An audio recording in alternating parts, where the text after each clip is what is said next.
Hi, my name is Matt Edwards, otherwise known as Radio Slave. I'm here in Sofia, Bulgaria, and yeah, about to DJ.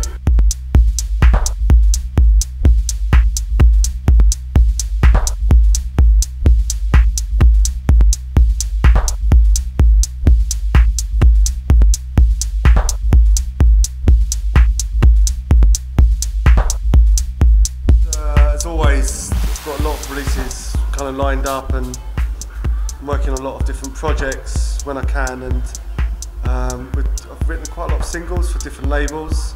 So I've just done an EP for a friend of mine, Gerd Janssen's label, which is called Running Back, which is out of Frankfurt.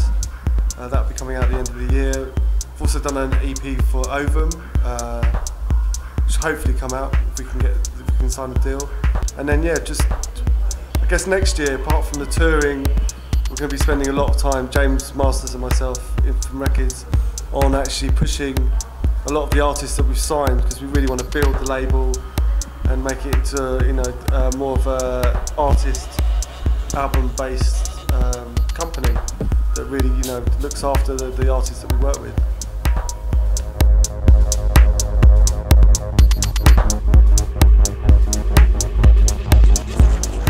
I guess from doing so many remixes, I've got to a point where the tracks come about pretty quickly, and I think I've taught myself to actually to know when to say no.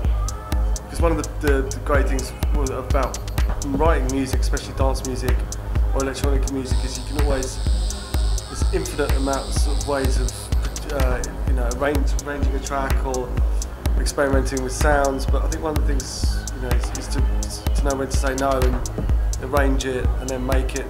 I guess the other thing as well is that if I start something, I get really excited and I want to be able to play it, so I always try and get it done by the weekend, or so I can play it that night. So that's probably one of the reasons why I've released so many records. Yeah, a lot of people ask me that, and I never really look at, when I'm arranging tracks, I never look at the clock. So most of the tracks usually end up being edited, so I guess most of them run at about 13 to 15 minutes. And then what happens is I sort of top and tail them, and yeah, and they usually end up around 8 or 9 minutes, maybe a bit longer. But it's just a case, I think when you're in the studio and you get locked into the groove, or the melody or whatever is driving the track, it's sometimes best to just go with it. And I hate the restrictions of thinking, right, no, it's got to be 6 minutes, or it's got to be, whatever. I love pop records as well, and I love the fact that they're so tight and short, but that's not really what Radio Slave is about, I guess. In fact, at the moment, I'm probably playing 80% of tracks by other people, and a lot of new stuff by a lot of actually new young artists from Europe and America.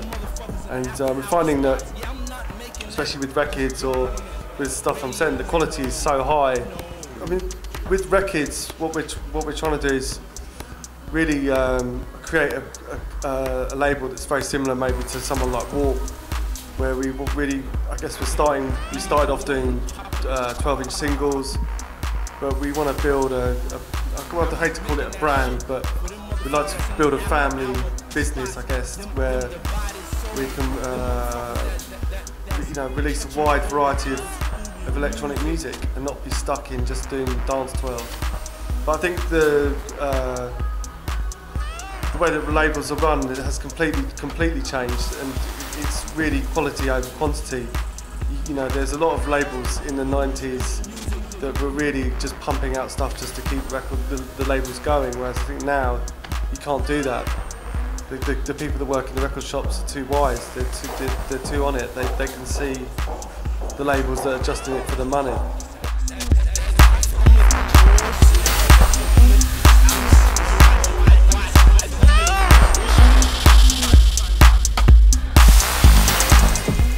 Tonight I'll just be using CDs. It's just because the last few weeks I've been touring South America, and I've been away from home, And what I usually do is I buy a lot of records, spend a lot of time buying records. I might do some record them, digitise them, and then yeah, just play with CDs. I love playing with records, but tonight it will just be with CDJ players.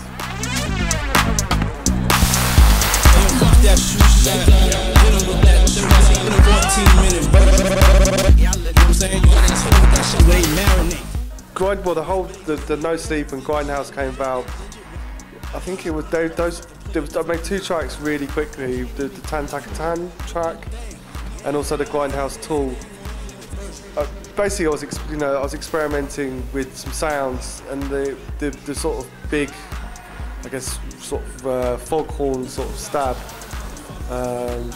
sound came from like a really weird bass noise, and then I just made a track and started playing it out. It wasn't the actual original version wasn't supposed to be released, but I actually played it at Robert Johnson with Roman Flugel that summer, and the reaction was just incredible. So we decided to release it as a Tool, and then from just becoming friends with Danton Iprom, we decided to look at the track in a different way, and I loved his vocal style and the tracks he's done. So yeah, we got him to remix it, and then one thing I wanted to try, which is actually I'm not sure if many people have tried it, is actually take a remix and an original, and then give it to someone else. So that's what we did with Ali Dubfire. So we gave him my version and Danton's version, and it obviously came up with an amazing remix. But it's something we want to try, I think especially with the way that people are buying music, say with downloads, it's something that maybe will happen more, where it's not like a mashup, I guess, but it's a different way of experimenting with a song or a track. Afraid to play the 20-minute versions. DJs, they got patience.